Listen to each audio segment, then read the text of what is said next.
গত শুক্রবার আমরা মার্কেটে একটা পজিটিভ মুভমেন্ট দেখেছি, আবার অন্য দিক থেকে যদি বলি মার্কেটে একটা নেগেটিভ সাইডে মুভমেন্ট দেখেছি।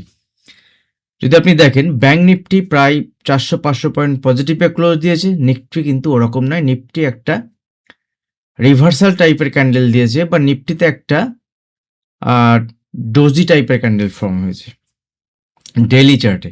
দ্যাট মিনস নিফটি উপরের দিকে মুভমেন্ট তো হয়েছিল, বাট উপরের লেভেলে সাস্টেন করতে পারেনি। এক্স্যাক্টলি যদি আপনি দেখেন হায়ার লেভেল থেকে প্রফিট বুকিং আমরা মার্কেটে, এইরকম সিচুয়েশনে মার্কেটের আগামীকালের জন্য ট্রেড প্ল্যান কি থাকবে, এবং যদি সেক্টরিয়াল ভিউ দেখি আগামী সপ্তাহের জন্য কোন সেক্টর কেমন পারফর্ম করতে পারে, আমার ভিউ কি, এবং জিও পলিটিক্যাল টেনশন যেভাবে চলছে, গ্রিনল্যান্ডের উপরে ইউএসের যে অ্যাটাক অলরেডি শুরু হয়ে গেছে, ফোকাস করব আমি আগামী কালের কোন ভুলগুলো করব না, আগামীকাল কোন জিনিসগুলো থেকে আমি দূরে থাকব, কোন লেভেলের মধ্যে থাকলে আমি ট্রেড প্ল্যান করব, কোন লেভেলের মধ্যে থাকলে ট্রেড প্ল্যান করব না। দ্যাট ইজ ইম্পর্টেন্ট আমার জন্য। সঙ্গে আমি আপনাদের সঙ্গে শেয়ার করছি। আপনারা যারা ভিডিও দেখছেন, ভিডিও ভালো লাগলে অবশ্যই ভিডিওতে লাইক, শেয়ার, কমেন্ট করবেন। যারা এখনও চ্যানেল সাবস্ক্রাইব করেনি অবশ্যই চ্যানেল সাবস্ক্রাইব করে বেল আইকনও প্রেস করে দেবেন। রিলায়েন্সের রেজাল্ট নিয়ে মাল্টিপল নিউজ এজেন্সি থেকে মাল্টিপল নিউজ আসছে, তো আপনি কোনটাকে নেবেন কোনটাকে নেবেন না। সিএনবিসি 18-এর তরফ থেকে হাইলাইটে কি বলছে, net profit rises to 18,645 crore, ঠিক আছে, এবং 7 কোয়ার্টারের হাই এবিআইটিডিএ যে ডেটা কনসোলিডেটেড বেসিসে সেটা 7 কোয়ার্টারের হাইতে রয়েছে। That is good. Reliance Industries Q3 results, industries এখানে কনসোলিডেটেড নেট প্রফিট এত। এবার দেখুন নেক্সট যদি আরেকটা দেখি, আপনার এখানে মানি কন্ট্রোলের নিউজ যদি দেখি, Reliance Industries Q3 revenue rises 10% on digital oil two chemical growth. That means okay, good, ভালো ভালো রেজাল্ট তো দেখাচ্ছে সবাই।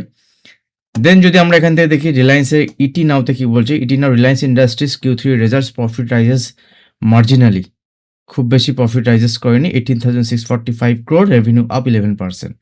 কিসের রেভিনিউ আপ, কীভাবে রেভিনিউ আপ, কিন্তু ওরকম কিছু বলেননি। দ্যাট মিনস সবাই কিন্তু পজিটিভ নিউজ দেখাচ্ছে। তো এরকম সিচুয়েশনে কালকের মার্কেটে কী মুভমেন্ট হতে পারে, কালকের মার্কেটের জন্য ইম্পর্টেন্ট কী থাকবে, সেটা আমাদের জন্য ইম্পর্টেন্ট। এবার এটা কিভাবে করতে পারি আমরা, তার জন্য আমরা চার্ট দেখব। আমরা নিউজ এগুলোতে আমরা যাব না, আমরা চার্ট দেখব, ট্রেডিং প্ল্যান সেখান থেকেই করব। তো প্রথমে যদি আমরা নিফটিকে দেখে নিই, দেখুন সিম্পল জিনিস, নিফটিকে যদি দেখি, নিফটি ব্যাংক নিফটির চার্ট সিম্পল, আমি একই প্ল্যাটফর্মে যদি আপনাদেরকে দেখাই আপনারা বুঝতে পারবেন। দেখুন এটা নিফটির চার্ট আর এটা হচ্ছে ব্যাংক নিফটির চার্ট, একই চার্ট, ডেলি চার্ট, দুটো ডেলি চার্ট। নিফটি দেখুন এখান থেকে নিচের দিকে, আমি সমস্ত কিছু ডিলিট করে দিচ্ছি, এখানে সমস্ত কিছু ডিলিট করে দিলাম। নিফটি দেখুন এখান থেকে ডেলি উপরের দিকে মুভমেন্ট হয়েছে, সরি ব্যাংক নিফটি উপরের দিকে, কোনো এখানে সমস্যা নেই ব্যাংক নিফটিতে, ঠিক আছে। 60,000-এর উপরে ব্যাংক নিফটি ক্লোজ দিয়েছে, বাট 60,240-র উপরে আগামীকাল যদি ব্যাংক নিফটি মুভমেন্ট দেখায়, লং সাইডে প্ল্যান করা যাবে। উপরের দিকে 60,350, এটা হচ্ছে রেজিস্ট্যান্স লেভেল। 60,350 লেভেল যদি ব্রেক করে ব্যাংক নিফটি অল টাইম হাইতে যাবে আবার। তো একবার তো ওই লেভেল ব্যাংক নিফটি যাওয়া উচিত বলে আমি মনে করি, কিন্তু ইন্টারডে বেসিসে যদি ট্রেড প্ল্যান করি ব্যাংক নিফটির ক্ষেত্রে, প্রথমে আমি ব্যাংক নিফটি আপনার সঙ্গে ডিসকাস করছি। ইন্টারডে বেসিসে ব্যাংক নিফটি ওই লেভেলই থাকবে, নিচের দিকে যদি ব্যাংক নিফটি আসে ইনিশিয়ালি 59,900 সাপোর্ট লেভেল থাকবে। সেলিং প্ল্যান তখনই করা যাবে যদি 59,900 বা 850 লেভেলকে ব্যাংক নিফটি ব্রেক করে, এই লেভেলকে যদি ব্রেক করে ব্যাংক নিফটি, তাহলে নিচের দিকে আমি সেলিং সাইডেও প্ল্যান দেখতে পারি।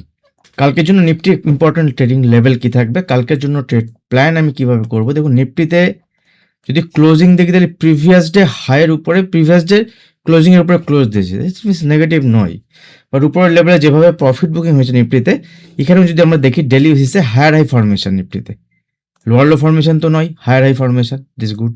বাট নিফটি কালকের জন্য ইম্পর্টেন্ট লেভেল থাকবে 25,600 যে লেভেল, এটাই ইম্পর্টেন্ট লেভেল। এই লেভেল যদি ব্রেক করে যায় কালকের জন্য, তাই নিচের দিকে 25,500 থেকে 450, এই যে লেভেল, এই লেভেল কালকের জন্য ইম্পর্টেন্ট থাকবে, ঠিক আছে।